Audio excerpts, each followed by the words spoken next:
on, got to get on, no choice but get on, mandate, get on. Here we are in beautiful Laguna Seca Raceway once again for the Monterey Historic Races. I'm Adam Carolla. That's my co-pilot, Matt, the moderator, DeAndrea, standing in front of two cars I'm going to drive this weekend. The Jim Fitzgerald designated hitter, we can get into that story later, 280ZX, driving that in the IMSA GT, GTU, GTO, FU, BFD class, and then the little pea shooter, which is, of course, the BRE Datsun 510. Both cars everybody's seen, but this will be fun. The weather is beautiful. The cars are going to run great. Gorgeous. We're going to go to the Quail and have a little champagne and look at some Jags and whatnot. We're going to look at some auction cars. We're going to have a great weekend. You guys aren't going to see any of that. It's mainly going to be in-car footage and me talking. We're going to get so full. It's going to be nuts. All this free booze, free food. Good guys, good weekend, good racing. And, well, let's get to the racing.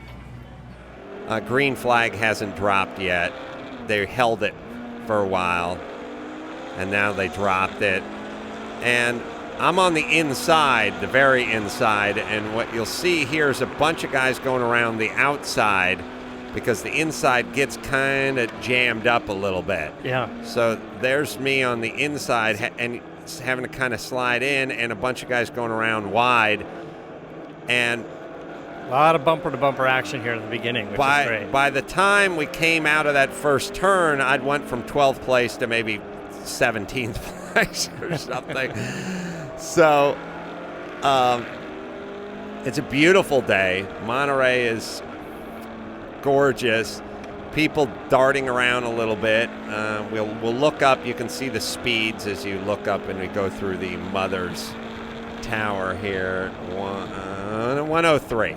Now, 103 is pretty fast. I think 101 was the best I did in my 510. Sorry, my Roadster. Uh-oh, there's the Mini. There's the Mini. Look at all those lights. Yeah, and they're all on, and you might not see it. You might not see it when the light's hitting it, but when you get away from the light, and believe me, in your rearview mirror, oh, there it is. If he took half that shit off the front, he would take like 40 pounds off the front. It's a psychological thing. I'm sure he has.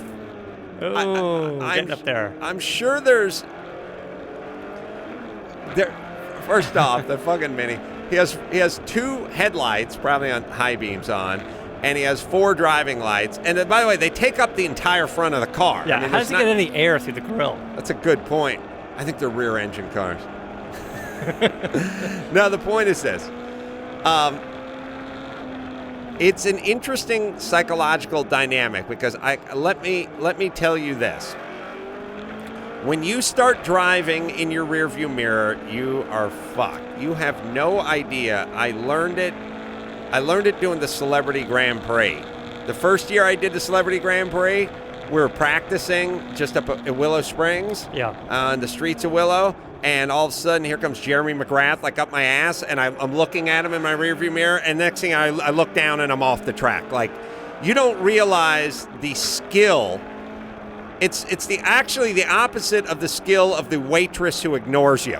You know the skill of waitresses when they walk past you, like, miss, excuse me, miss, can I get more sweet and low, miss? And they walk right past you, like, how did you not see my hand flopping around holding a coffee mug? It's like, there, you've been tuned out. Looking in your rearview mirror and driving your line is hard. Because you get up in your mirror and you lose it. Yeah. As soon as you look up, and like if you look up at the wrong time, you're in the dirt, or at least you got a wheel in the dirt. I know I've done that. So it takes a lot of practice. I was thinking about dipping in there. I don't know if that's Martin. Is that Martin up there in his Alpha?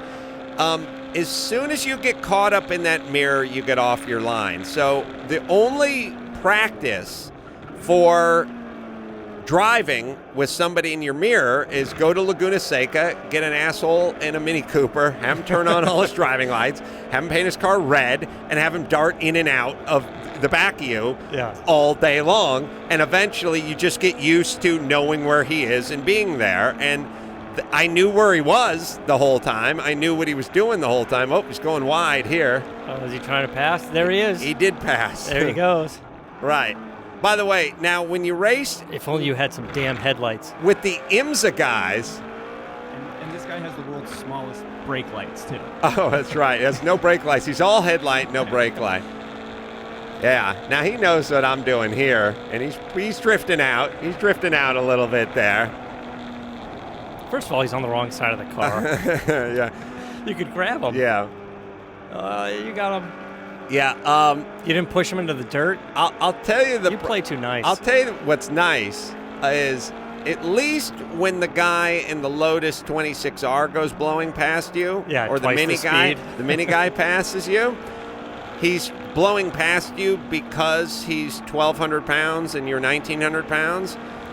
When the IMSA GTU guys go blowing past you, it's because their tires are 4 inches wider.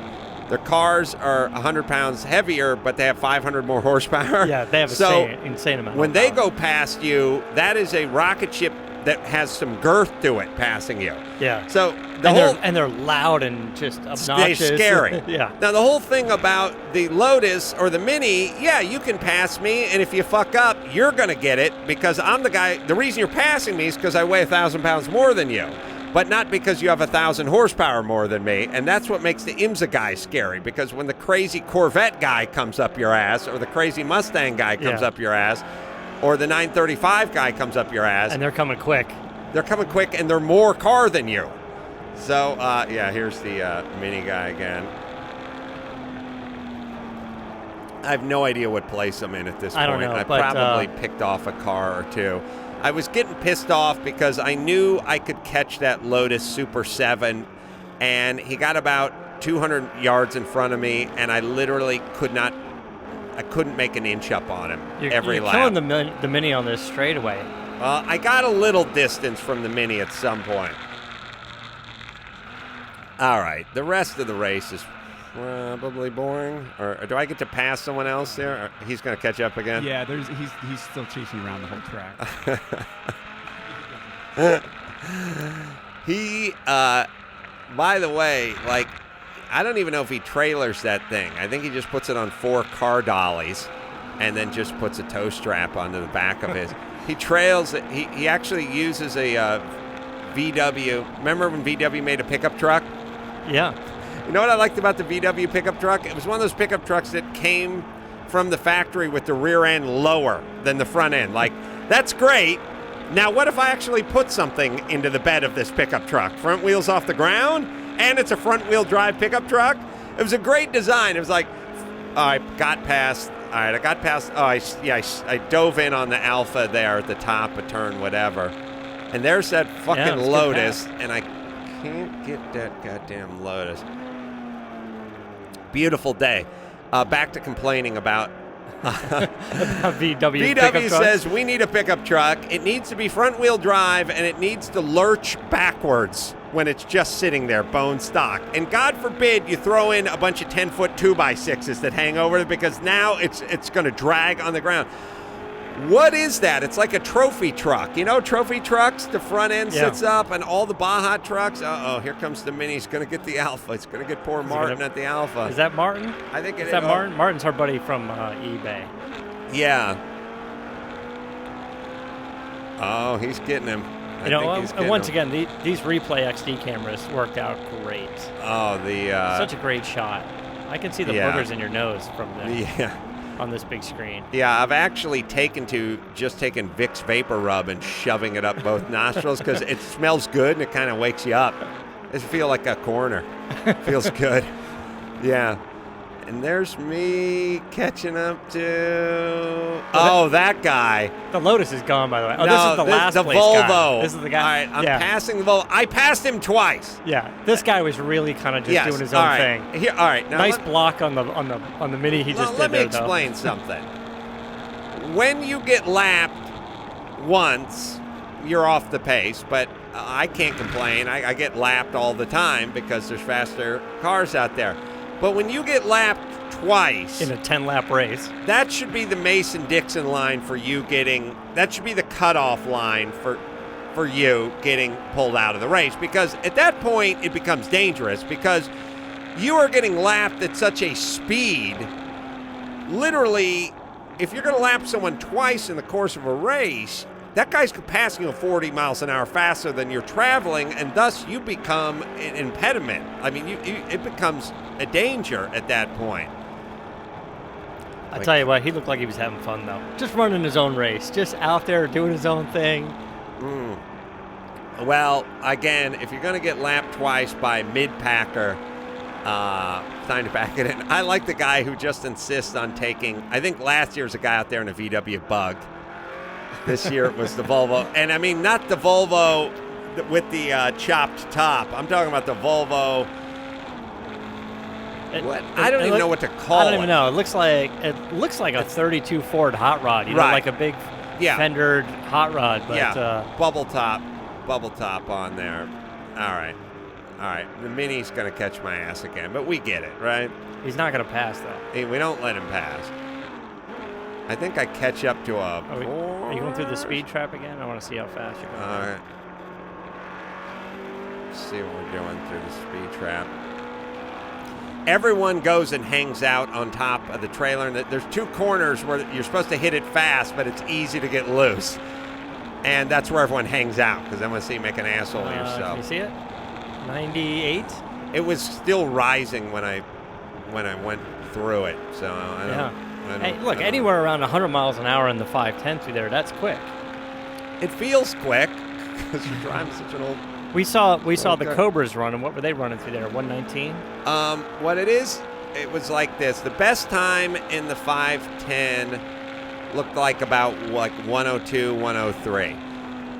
The best time in the Roadster was like 101. The best time in the ZX was like 107. And the Cobra race, the guys that were driving the rocket ship Cobras, the out front guys were like 118, 119, like the guys. But the mid-packers were more like 108, 109, that kind of thing. There were some really fast Cobras out there, and then some guys that were just sort of out to race versus out to win. Yeah. You know, every car out there, because of this track, and of course, you know, a lot of the vintage technology that's in these cars, everybody ran the same thing. It didn't matter. Like we were talking to the Edelbrocks, and Christy and Vic were running like 151, 152s, and they're high horsepower muscle cars. Yeah. And it really, it's like a lot of the stuff that has the horsepower doesn't have the traction, and then a lot of stuff that has the traction doesn't have the horsepower, and then there's the 935s. Yeah, those guys were quick. And that's when horsepower meets traction, and those guys pass through that gate at like 130. And 130 going through that fucking gate is pretty goddamn fast. And you'll see in that race, there's a couple of times when they hit that gate, and it's just fucking brutal. All right, am I going to pass a Porsche? Is there an orange Porsche I'm going to pass? Or, maybe that was with the Fitzy car.